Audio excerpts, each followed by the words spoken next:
The views expressed and the opinions given by the individual host, guest, random reptoid, or chupacabra may not necessarily reflect those of AM 950 Radio, its affiliates, or its sponsors. Now, it's time to step into the unknown.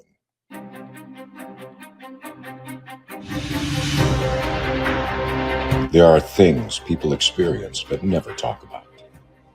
A shadow moving in the corner, flickering of the lights, a disembodied voice.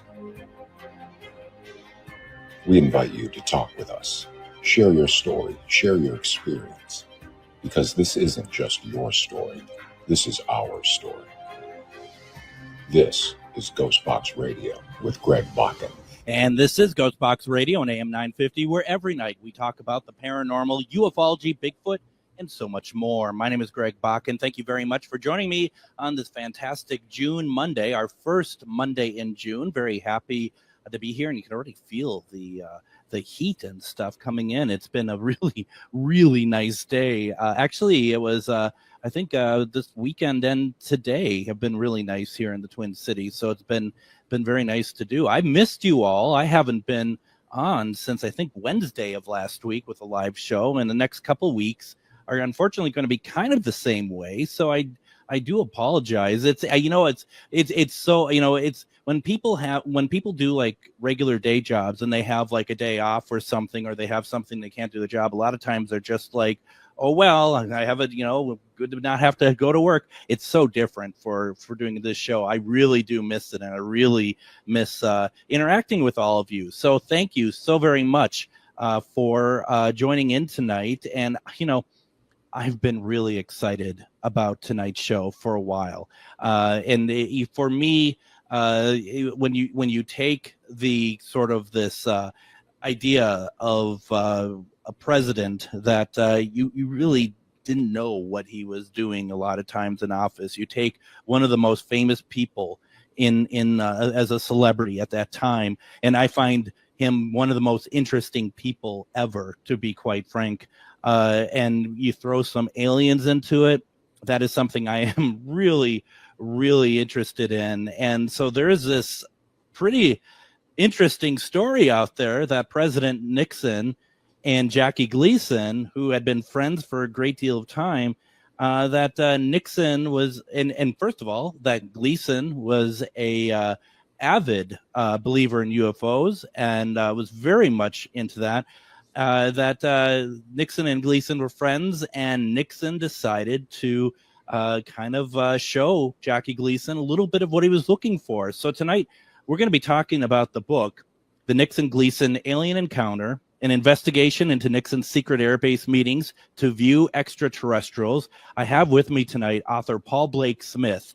And Paul, I just want to say, first of all, thank you for joining. But honestly, also, when you were supposed to be on about 2 weeks ago, and I had this horrible issue with Facebook, I couldn't even get a hold of you because they shut everything down on me, and you had to call the station to see if I still existed. So it all worked out in the end. Thank you for having me on. Thank you very much for the patience and going through, because like I said, this was something that I really wanted to talk about for a great deal of time, actually. And it's so interesting. You and I were talking prior to the start of the show. And first of all, anyone who has questions, please go ahead, put them into the comment section. We'll get to them as best as we can. But one of the things that we had talked about beforehand is when this was happening. Let's see, that was if I'm not mistaken, that was in 1973 that this took place. We are looking at 51 years ago now that this had happened. And, I'm pretty sure most of the people on here know the key players, but maybe not everyone does. I mean, I think we all know for sure President Richard Nixon, right? Right. He was the president, the only one to resign in scandal. The Watergate scandal caught up with him. And that's even part of this story with Jackie that it figures in. And let's make clear right up front. Jackie Gleason, the great comedian, was Nixon's friend as of the late 50s, and they went golfing a lot. They were both conservative, and they both liked to tipple a little, and they had two teenage daughters apiece. And they found a lot in common. They both perspired heavily. They shared their views. And Jackie was obsessed with one subject that Nixon really wasn't. But he never opened his mouth until 1973 about what the government knows about alien visitation. Jackie probably badgered him a lot, as he did a lot of famous people and not so famous people.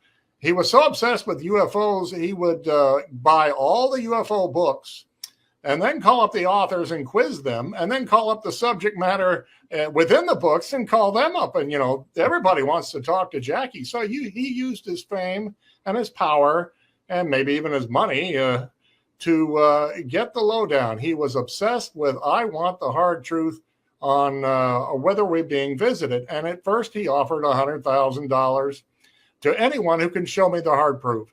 And he pumped it up eventually to $500,000 as the decade of the 60s went on. And then eventually by the early 70s, $1 million if anyone can show me hard proof, indisputable proof that we are being visited. And Jackie made sometimes up to $10, $15 million per year. So it wasn't really that big of a stretch to you and I. Oh, boy, we would like $1 million, especially back in the late 50s or 60s, right, when that was a ton of money. No so he finally got a taker when Richard Nixon was caught in the Watergate scandal. His henchmen were caught breaking into the Democratic Party headquarters, and they needed money for lawyers and to keep quiet, to not talk to investigators. It was essentially hush money. And in the Watergate tapes, Nixon was bugging himself in the White House in January of 73. Nixon says aloud, "Where are we going to get this darn hush money?" He was really anxious and upset about it. And just after the Jackie Gleason incident of February 19th, 1973, a few weeks later, Nixon could be heard calm as can be saying, "Oh, I know where we've got that. That's not a problem, this hush money that we need for the Watergate burglars to keep them quiet." Nixon and Gleason shared the same lawyer named Herb Kalmbach, who got caught and arrested and tried and went to jail for distributing large bundles of cash to the Watergate burglars to keep quiet. Now, to this day, officially, no one knows where Herb got this money, but can we put one and one together and get two? Jackie was a big financial and emotional supporter of Richard Nixon. And he was also a big gambler, right? Yeah. So, well, I mean, kind of. He liked to bet on golf. Right, right. Hope, especially. Well, and it's funny because I knew that money was being exchanged, and I thought, I foolishly thought it was, still for like a party donation or whatever. But that, when you say that, when you lay it out, that makes a great deal of sense, and that's like one of the ultimate perks that you could ever possibly give to somebody who's interested in that sort of thing. Yeah. So for those who, as Paul had mentioned, Jackie Gleason was very much into all this, and he was a huge star even still in the 70s. He still commanded quite a bit. He obviously most everyone knows him from The Honeymooners, which is odd that his favorite catchphrase is "to the moon, Alice." But he was, he did so much beyond that, being very much a variety show. And he had so much power that they moved his show, from New York to Florida, right? Yeah. Jackie demanded of CBS, "You want me to continue my variety show? Fine. Let me move to Florida where I can play golf every day." That was his desire. It was much warmer, and he was obsessed with golf, went overboard. So CBS agreed, and they moved lock, stock, and barrel to Miami Beach. And every week, Jackie's show was live from Miami Beach, Florida. And it gave it an extra air of excitement. And Jackie brought in big guests to Miami. A lot of people went to Miami and Palm Beach in those days. I pointed out in my book, there's a long list of rich and famous people who hung out in Miami. It was almost as big and influential as Washington, D.C. in those days. But by February of 73, Nixon was on top of the world. He had won re-election. The Watergate scandal was being kind of hushed up, and that all previous U.S. presidents had passed away. He was the only living president we had. J. Edgar Hoover was dead. Allen Dulles of the CIA was dead. noted journalists and people in government that had been around for decades were gone, leaving Nixon the king of the hill where he could do anything he wanted. The press dubbed him King Richard, that they felt he had the imperial presidency, that he could just do any darn thing he pleased. And eventually that caught up with him with the Watergate scandal exploding as 73 went on, and he eventually resigned. But at the time, he invited Jackie Gleason to go with him one night, February 19th, 1973. Gleason was hosting a golf tournament at his golf course home, the Inverary tournament at his 18th hole home. He was right outside the final hole of that course. And Nixon arrived by helicopter that very afternoon. And Jackie got in a golf cart and went racing over to greet Nixon as he landed on a helipad at the golf course. And I talked to one of Nixon's assistants. Very few people left alive from those days. And he said, "Oh, I remember that." He says, "I thought for sure Jackie Gleason was going to be beheaded on live national television when he jumped up out of the cart with the blades whirring on the helicopter. And that was going to make very bloody history. But fortunately, he kept his head down. Jackie wasn't really that tall. And so he greeted Nixon, and they got in the golf cart, went over to the tournament, and spoke to the press and made nice with all these pro golfers and amateurs, superstars of sports and the entertainment industry. Bob Hope was Jackie's partner, as he frequently had been in golf. And they were both big Nixon supporters. And then Nixon gave a little speech and then said farewell, and Jackie drove him back to the helipad. But that helipad is important because it comes in later in our story where Jackie was called up that night. He was at home relaxing after dinner. And apparently Nixon called him and said, "I've got something I want to show you. Go out to that helipad," is what he apparently told him. So there's a canard going around that somehow Nixon showed up alone in a car, that he got away from the Secret Service. That story is simply nonsense. True. Nixon didn't get away from the Secret Service and drive 35 miles across Miami in the dark to show up at Nixon's door. That's impossible. That's impossible. That's not going to happen. But he sent a helicopter pilot who knew the way there, just landed with the right coordinates that afternoon, and picked Jackie up. All he had to do was walk out to the helipad and get in. And it took about 10, 15 minutes to fly down to Homestead Air Force Base south of Miami. And that's where Nixon greeted him as Jackie got off the helicopter. He said, there he was. And he told his wife this story when he got home at close to midnight. And he was all shaken and pale. He was just ashen face, his wife said, Beverly Gleason. Yeah. And she said, "Where have you been? Are you all right? What's going on?" He says, "I've just been to an Air Force base with the president, and he showed me the evidence. He showed me dead aliens." And she said, "What?" And he told the whole story. She kept it to herself for over a year and then mentioned this in a tabloid news article in 1974. And Jackie erupted, called her up, chewed her out, said, "We're finished." He filed for divorce. "Don't ever talk about this. You weren't supposed to talk about it in the first place. This is top secret." And when many a reporter would ask Jackie about it, instead of saying, "My wife's crazy, this story is nuts, there's nothing to it," he just said, "I have no comment, won't talk about it." He could have dismissed it easily. And so the story kind of laid there for about 8 more years or so. In 1983, his wife decided to write his ex-wife, Beverly, decided to write a tell-all book. And so she wrote a full-page article herself for the National Enquirer. And, of course, Jackie read that magazine, and he went ballistic again, called her up and chewed her out and everything. But she never backed away from the story. In 2000, she was called up and reaffirmed everything, said the whole thing is real. I'm going to reconfirm this for you. I wasn't just joking. Jackie wasn't joking. And that she knew Nixon. She met him once with Jackie, that the two of them were good friends. So she believes the story is real. And so do I, that Nixon took him across Homestead Air Force Base for a little tour of a secret lab, if you want to call it that. Right. And at the time, he, like you said earlier, Nixon Nixon had a home in Florida as well. Right. He lived in Key Biscayne, and he had his own chopper pad right behind his house.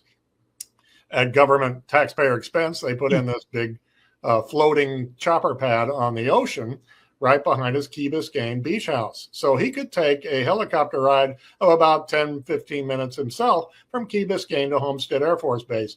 And Nixon visited Florida 55 times in his presidency, 1.5 terms.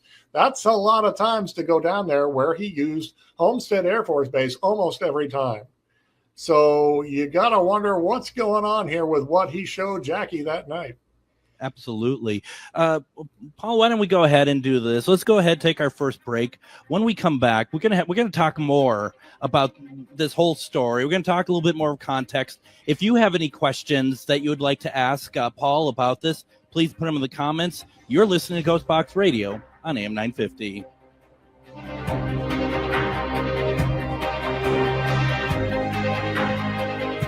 Greg Bakun here. I love historic tours of Minneapolis and seeing everything it has to offer. But if you know me, I like to include a little spooky in my tours, which is why I found the perfect combination. Minneapolis Trolley Tours does this amazing candlelight ghost tour that you have to check out. It's an extremely immersive experience. It's a trolley trip that starts out at a haunted mansion, traveling around Minneapolis locations exposing ghost stories that the public and business owners would rather left untold. Then a tour of the aforementioned haunted mansion where ghosts of past residents from the 1800s reside, plus a lot of surprises to discover. Next, experience Gertrude's After Hours. Did I mention Gertrude is the mansion's most famous ghost? Maybe she'll show up. And you finish up the tour at Gertrude's Lounge in the haunted basement of the mansion with refreshments and Q&A. The trolleys are climate controlled and the mansion is restored to perfection. Check out MinneapolisTrolleyTours.com for more information. Have you ever met someone who not only can help you on a deep spiritual level, but also potentially change your life? Refined Divine is an extremely gifted psychic medium who travels the nation and lives right here in the Midwest. And she offers mediumship, mentorship, house and business parties, energy healing, palm readings, and so much more. Refined Divine has helped thousands, and she can help you. Hi, this is Psychic Medium Deb. I cannot wait to hear from you. You can go to refineddivinepsychic.com. Greg Bakun here. Like you, I love good, fresh, delicious food. So I want to tell you about this treasure in Roseville called Maverick's Real Roast Beef. Maverick's has the best roast beef sandwiches I've ever had. Made fresh every order. Add fries or onion rings dropped in the fryer when ordered, and you have a winning combination. Maverick's Real Roast Beef has a lot more than roast beef, so check out their website, mavericksbeef.com, or check out their restaurant on Lexington in Roseville.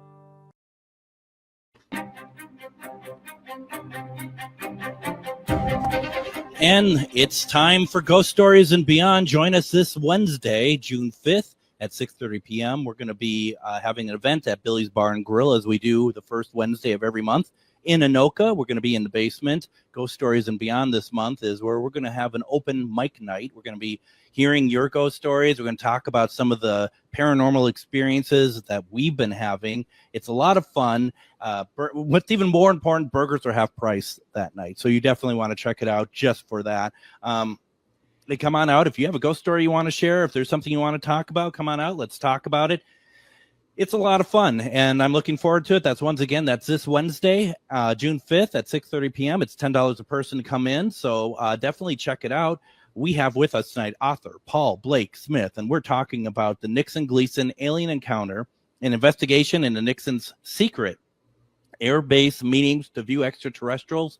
It's available on Amazon, but as always, I just ask if you could possibly get it through GhostBoxRadio.com. Look up Ghostbox Book Club. We have a link there, and we get a little something from it, which not gonna pay for new wallpaper in here, but it's nice, right? But it's such a fascinating story, Paul, and we're obviously there's stuff we want to talk about here, but we also want to make sure we leave something so that you can enjoy the book as well. Don't want to give it all away, do we, Paul? No. I'll preface my remarks by saying I've never seen a UFO. I've written about these sorts of stories, first with the Eisenhower encounter, the book from 2020, and this Nixon book is a bit of a sequel. but I've never seen anything from another world, never seen an alien. So I listen to other stories, and I don't believe everything I've been told. Nope. Yeah, I come from a rather cynical family, but I believe the Nixon story is valid. It is correct, and that Jackie did say these things. And when I went to the presidential records of Richard Nixon, they're digitized. You can go online. And for that particular night, they stop at 8:30 at night, and it says, a document has been removed from this file. So, it doesn't tell you where he went that night. It just happens to be removed, and you can't, how suspicious is that, Yeah, not at all, Paul. Not at all. Coincidence. Linda in the comments, she asked if you could hold up the book and show it proud. She says she wants to see the book. Nope, the other camera. There you go. Yep, and it's a great book. I've been reading it, and there's so much great information. I got a couple questions in the chat I'd like to share. First of all, Linda had asked the question, and I think she got to us a little bit late. She says, hasn't been told why of Nixon's choice of showing Jackie Gleason the dead aliens. And I do recommend listening to the first segment. It's very interesting how Paul lays it out. It's also very historic too. Yes. It actually adds to history quite a bit. We'll just say, to summarize, Nixon needed hush money. Jackie Gleason was extremely wealthy, very supportive of Nixon, and had been offering for many years a huge sum of money by the early 70s, $1 million to anyone who can show me the evidence, the hard proof for extraterrestrials visiting Earth. And I think Nixon took him up on this offer that finally he's going to finally shut him up. Another small factor was Jackie Gleason's birthday was coming up in just a few days. What do you get for the man who has everything, except what he really wants was that hard proof? And, he's your friend, and why not? You're president of the United States. You can do anything you want. I love it. Bruce asked the question, any thoughts as to why it's a Homestead Air Force Base was the place that alien bodies were taken versus someplace like Area 51? Yeah, I suspect Nixon had them imported at some point because he was down there so much and handling this issue in and out of Homestead Air Force Base maybe over 50 times. And Jackie lived nearby, so that was a quick flight for both of them by helicopter to go there. And I've heard that Homestead is kind of a depository of alien bodies. I don't know about crash materials, but there is a source who claims, and I haven't been able to contact him, he claimed that Gleason went there that night and saw more than just 4 dead alien bodies. He saw what they arrived in originally on planet Earth, and I put it that way. So it's an enticing story. I included that in my book. But again, it's tough to check on details. It's now over 50 years ago, and almost everyone is deceased, including Jackie, his wives and ex-wives, and Nixon and all of his family. And almost the entire Nixon administration is gone. Even Henry Kissinger died last year, I think, at age 100. Yep. So it's tough to interview anyone who might have been halfway in the know. Their children may be gone also by this time. Absolutely. Emily says in the comments, that Area 51 seems to be more of craft and top secret terrestrial aircraft or more top secret like stuff that we're working on. And I don't know one way or the other myself, but I tend to think that seems pretty a fair assessment in my opinion as well. It's gosh, everything about that is interesting. And, right away, other things kind of come to my mind because sometime around this time last year, we had an interview with a gentleman who had really made his life work to kind of do research on Roswell back in the day. And I wonder, probably unsuccessfully wonder, if what they had, because for the Roswell stuff, he believes it's been documented that there were about as many bodies as you had claimed, not you, but as Jackie Gleason may have seen. It makes me wonder, is this the same thing? There's no way we're ever going to know, but it's just in my mind, that's where I go with it. Have you ever heard of the Hopkinsville UFO or alien assault on a family in Hopkinsville, Kentucky, in 1955? Does that sound familiar? It doesn't to me. No, I'm intrigued.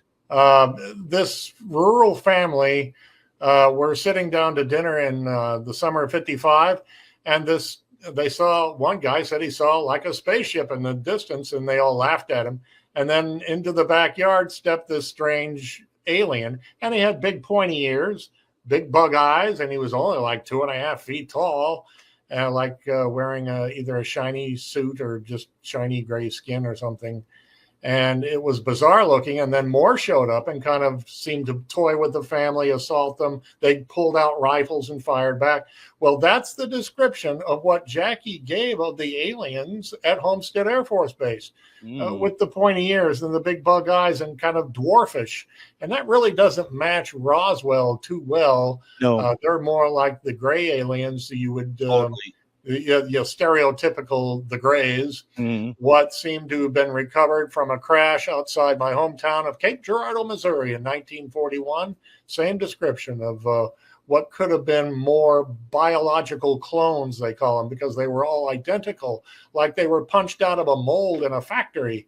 And they could have been grown that way and used by a higher power, a higher or more intelligent race that use these bioclones to go around and scout ships and do this or that. So I don't want to divulge too much or divert too much from Jackie's story, but he was a plainly honest man. He's not known for making up wacky, crazy stories. He did drink, but that loosened his tongue, fortunately. Yeah. He was not much of a stand-up comedian by his own admission. He was more of a sketch comedy type of guy in TV and in movies. He did a lot of films and was sometimes a dramatic actor or comedy. Most notably, you can still watch The Honeymooners, I think, on MeTV at 11 o'clock Sunday nights. And one episode from 55, shortly after this Hopkinsville event, Ralph Cramden, his character, creates this self-made alien costume, and he parades around his apartment and says, "I am the man from space." And of course, he looks ridiculous and everything, but it shows Jackie's obsession with UFOs and aliens even back then. He kept some of it kind of covered up. It could have endangered his career if he started talking about this all the time, but he would call up a New York City radio station, the Long John Nebel Show. It was like midnight to 2 a.m. or something close to that, and talk about UFOs and UFO books and stories. And this is recorded. You can hear some of it like on YouTube. The sound quality is really bad, but you can hear Jackie talking about various cases. And to his credit, he didn't believe everything he read or heard either.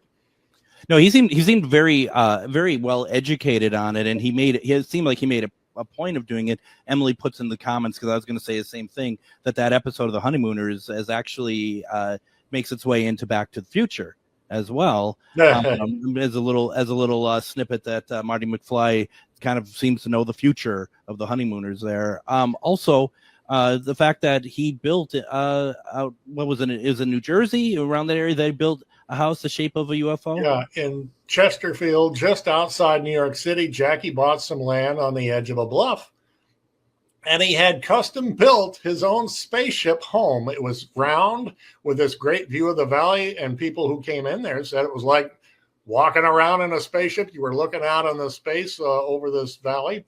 And he installed a Tesla telescope and a Tesla coil, which supposedly Nikola Tesla tried to contact aliens with. It's a big surprise. Jackie was so obsessed he had to have these things. He probably paid over $1 million for this house. Took many years to build. One of his first guests, Vice President Richard Nixon, in 1959. Wow. Yeah. Is that house still around? Yes, it is. He sold it to CBS in 1964 when he moved to Florida, and CBS executives farmed it out to a realtor who would rent it out to various people, including some years later, David Bowie, who was also obsessed with Nikola Tesla, played him in a movie, and UFOs. David Bowie would talk about UFOs at great length. He said he saw several while living in London and visiting an observatory with telescopes. So he and Jackie probably could have had a pretty good friendship, as strange as that sounds. I don't know, I confess, if they ever hooked up to discuss their favorite subject. And John Lennon could have joined them a little bit, maybe to a lesser extent, but he had that. Right. He had his own UFO sighting in August of 1974. Yep. And he was, even previously to that, in the late 60s and 70s, he went to like a psychic to talk about meeting UFOs. They were going to make contact and nothing ever happened. He subscribed to UFO magazines. Apparently one that David Bowie, as a young man, went to work for in the late 60s before he became famous. He was so obsessed with UFOs, he volunteered for a job at this magazine, and he got paid eventually to help write these articles and put together a UFO, I forget the exact title of it, but a periodical in London. And so Lennon subscribed to that. According to May Pang, he still would collect these things, and she still has his collection of UFO magazines. Wow. We are talking with Paul Blake Smith. He's the author of the Nixon Gleason Alien Encounter, an investigation into Nixon's secret airbase meetings to view extraterrestrials. This is available on Amazon. Once again, we asked if you go to ghostboxradio.com, look up Ghostbox Book Club. We have a link there to get it as an affiliate link. I don't know. This is the only time that this story really has like a foundation to it, though, right? Is from what Gleason's ex-wife has said, right? Has there been any other corroborations of any kind? After my book came out, there was a rather lengthy online article in which they said that Jackie had a number of showbiz friends in private. And they all said Jackie would boast about how he got to see the hard proof at last. And they said, "Oh, really? How did you get this?" And he said, "Nixon showed me. And that's all I want to say. Nixon showed me the hard proof." So he did say to some friends in private that he felt he could trust that the story is true. And that's why he refused to say it's nonsense or answer any questions about it to reporters or to talk to the public. As it turns out, not only was Jackie a good friend of Nixon and Gerald Ford, but he was an FBI informant.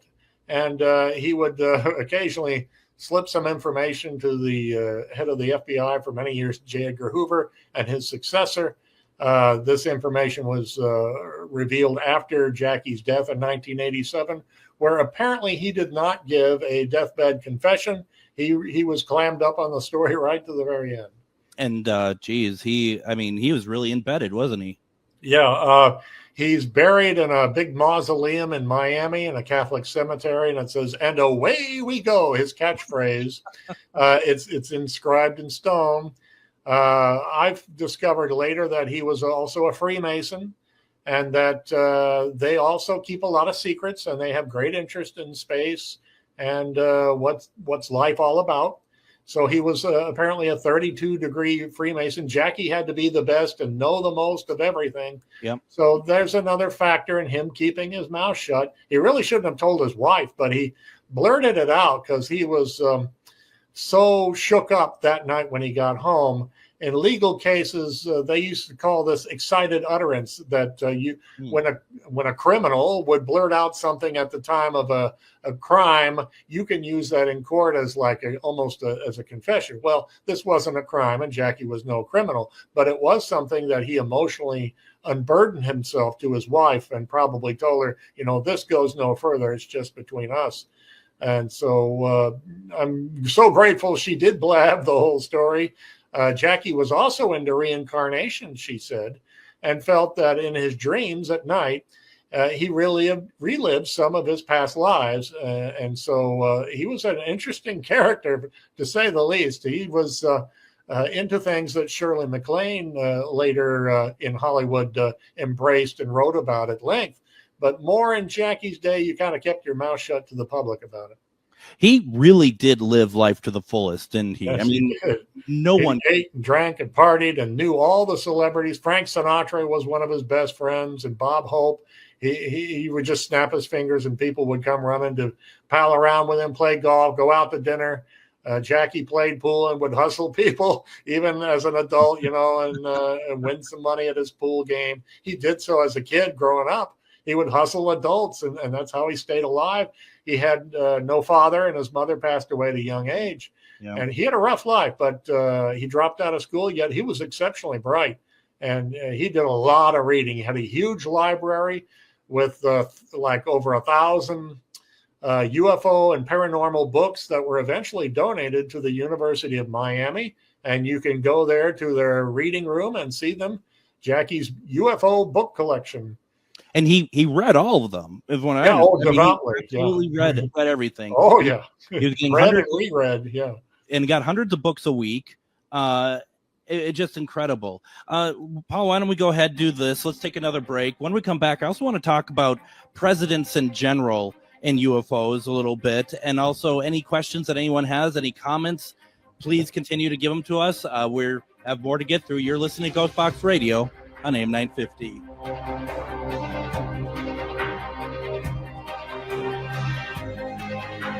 Greg Bakun here. I love historic tours of Minneapolis and seeing everything it has to offer. But if you know me, I like to include a little spooky in my tours, which is why I found the perfect combination. Minneapolis Trolley Tours does this amazing candlelight ghost tour that you have to check out.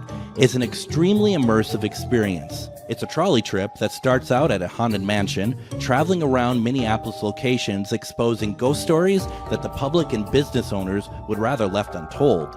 Then a tour of the aforementioned haunted mansion where ghosts of past residents from the 1800s reside, plus a lot of surprises to discover. Next, experience Gertrude's After Hours. Did I mention Gertrude is the mansion's most famous ghost? Maybe she'll show up. And you finish up the tour at Gertrude's Lounge in the haunted basement of the mansion with refreshments and Q&A. The trolleys are climate controlled and the mansion is restored to perfection. Check out MinneapolisTrolleyTours.com for more information. Have you ever met someone who not only can help you on a deep spiritual level, but also potentially change your life? Refined Divine is an extremely gifted psychic medium who travels the nation and lives right here in the Midwest. And she offers mediumship, mentorship, house and business parties, energy healing, palm readings, and so much more. Refined Divine has helped thousands, and she can help you. Hi, this is Psychic Medium Deb. I cannot wait to hear from you. You can go to refineddivinepsychic.com. Greg Bakun here. Like you, I love good, fresh, delicious food. So I want to tell you about this treasure in Roseville called Maverick's Real Roast Beef. Maverick's has the best roast beef sandwiches I've ever had. Made fresh every order. Add fries or onion rings dropped in the fryer when ordered, and you have a winning combination. Maverick's Real Roast Beef has a lot more than roast beef, so check out their website, mavericksbeef.com, or check out their restaurant on Lexington in Roseville.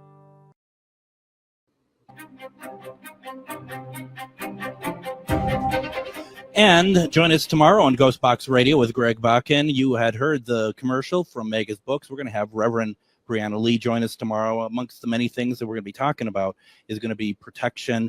If you have not listened to one of the episodes that Reverend Brianna has been on, I will tell you it's always fascinating, very insightful, and you're going to learn a lot. So please join us tomorrow. And then Psychic Medium, Refined Divine, Deb will be back Wednesday. We're going to focus on pets. You want to know what Felix, your cat, is up to, or what they're thinking, or what happened to them in a past life? Go ahead, ask the questions. I think we're going to try to focus on that when she's on Wednesday, and it's always a lot of fun. It's a lot of fun to be able to have her on. So we're doing that, but right now we are finishing up here with author Paul Blake Smith. What a fantastic episode. This has been so much fun. The book is called The Nixon Gleason Alien Encounter, an investigation into Nixon's secret air base meetings to view extraterrestrials. And, because, Paul, the story itself about Nixon and Gleason, as far as like going to the Air Force Base and seeing these bodies, that's a small, in a way, it's a small part of it. What else is filling up this book? I do talk about the possibility that Bob Hope might have gone to Homestead Air Force Base as well. What did Bob do after he got home from the golf tournament in February of 73? He greenlit the construction in Palm Springs, California, of his own UFO house. For some reason, he has this big circular spaceship-like house, custom built, and you can see it to this day. In fact, they call it Bob Hope's spaceship house or UFO house. It's on the edge of a kind of bluff in Palm Springs. What would cause him to do that? He was close to Jackie, close to Richard Nixon, and had a lot of money. He was like the wealthiest man in showbiz thanks to his investments. So I'm suspicious, and I write in the book about why Bob Hope did these things, possibly because he went along and gave maybe $500,000 or $1 million to. I admit that's speculative, but there's other things about, as I've mentioned, David Bowie, John Lennon, and then there's the date, February 19th. It was the exact 19th anniversary of what President Eisenhower did in Palm Springs, California. He was on a golf trip, just like Nixon was golfing in Florida. And he went to Edwards Air Force Base at night and supposedly met with some friendly human-like aliens who were like cousins of human beings. They were looking, according to one eyewitness, a lot like us. And so Eisenhower kept that covered up, but the date was February 19th. 10 years later, I looked it up in the digitized records of then President Lyndon Johnson. And on that exact date, he calls up Dwight Eisenhower, living in his retirement in Palm Springs. And the next day, Johnson flies all the way out to Palm Springs and huddles with Eisenhower in private for a couple of times. And there's some gaps in LBJ's schedule. And then he gets on his plane and flies back to Washington. So it's as if there was a treaty formed, some say quite seriously, by Eisenhower. And after 10 years, it may have needed upgrading, amending, or ending. And now Nixon shows up on the 19th anniversary, exactly February 19th, 1973. And I looked up his records, and a lot of them are missing files or missing pages, or data was not recorded for the mid-February of 1974, which would have been the 20th anniversary, although on the exact 19th date, Nixon had flown back to Washington, D.C. So something could well have been up the year after. Whether Jackie was involved in that or not, I don't know. But even with President Ford, Jackie invited him down to Miami, and they golfed together at Jackie's special celebrity pro-am golf tournament. And whether the two of them ever discussed UFOs, I don't know. But Ford was familiar with the 1966 Michigan wave of UFOs and even encouraged a congressional investigation. He was curious about UFOs himself.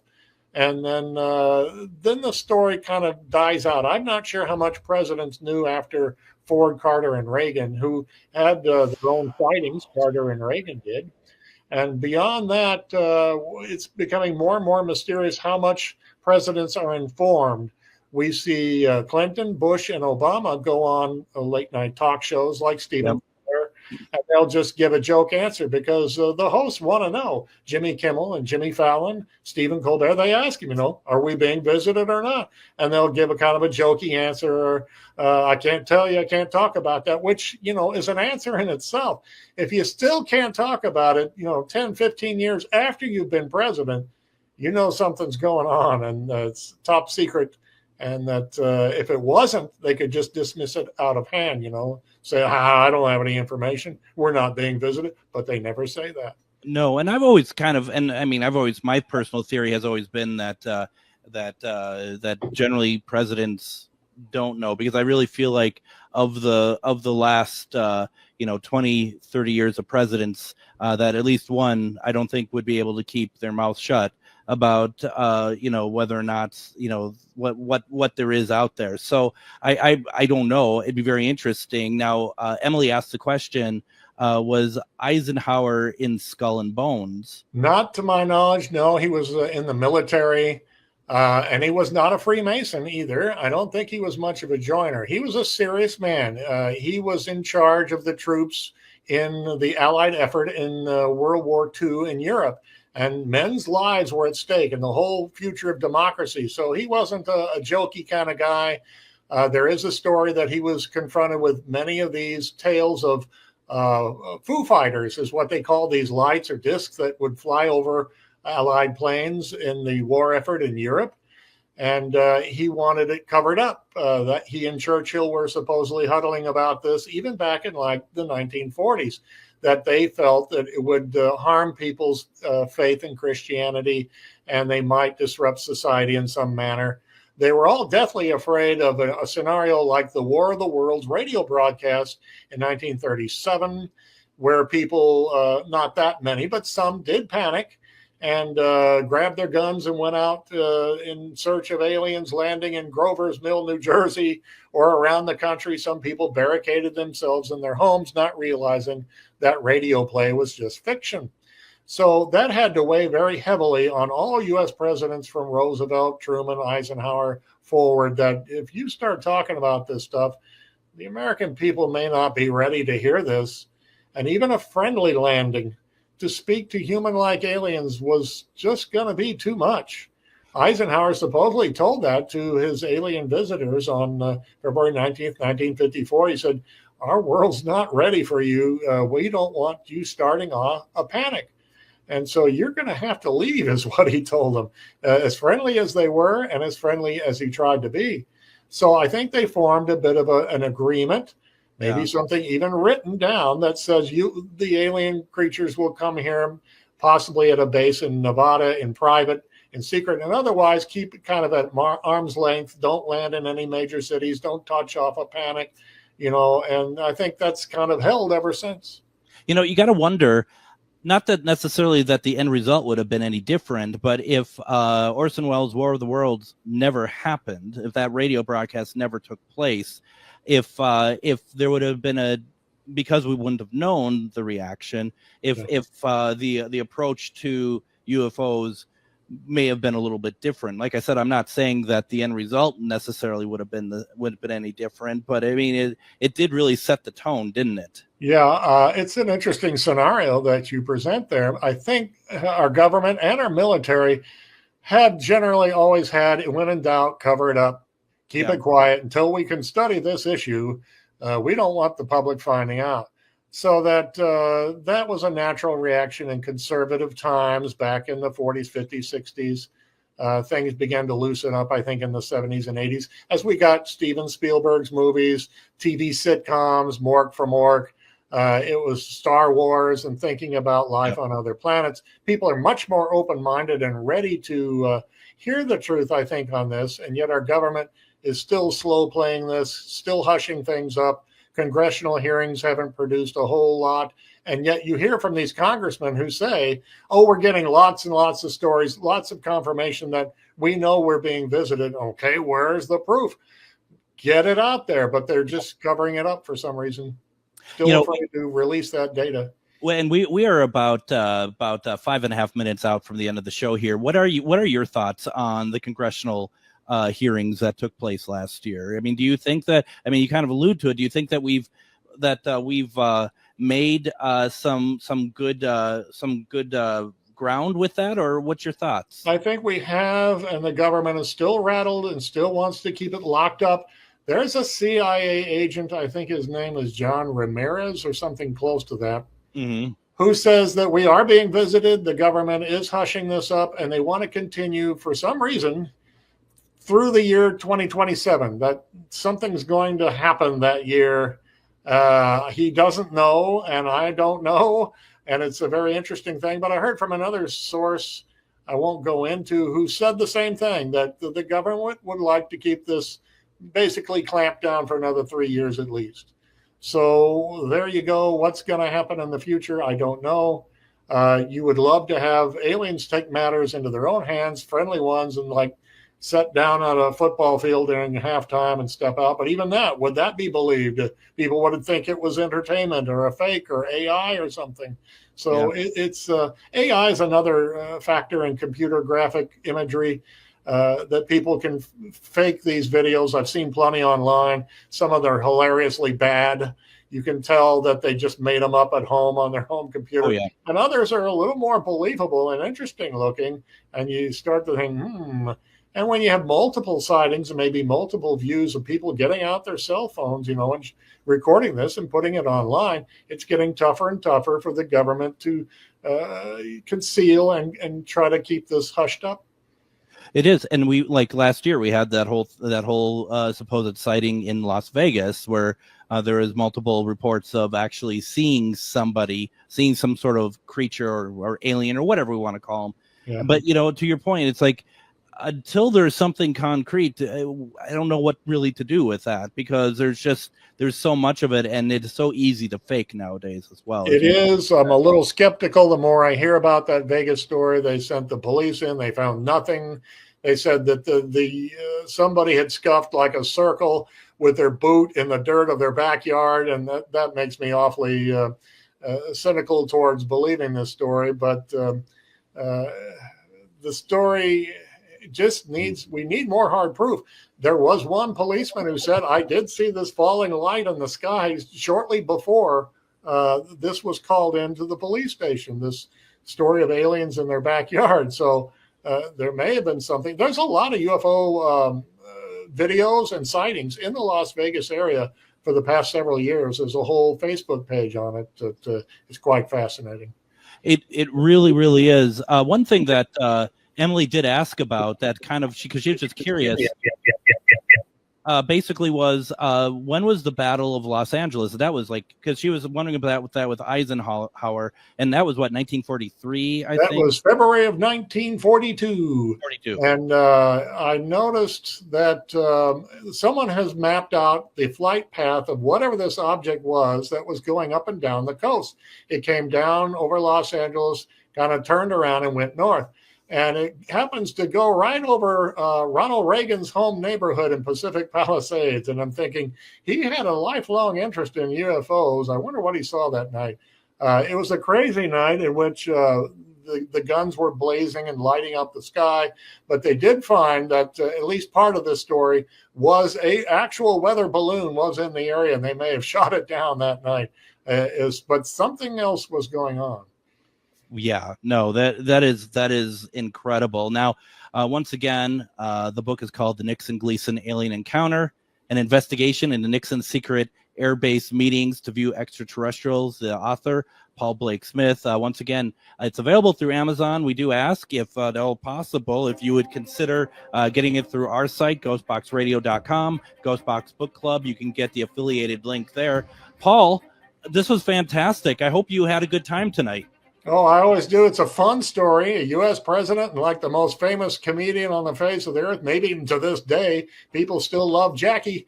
And he was not a liar, and it makes for a fascinating story that fits in with the Eisenhower saga. All righty. We're going to see you tomorrow, everyone, with Reverend Brianna Lee. Thank you, Paul. We'll talk to you all later.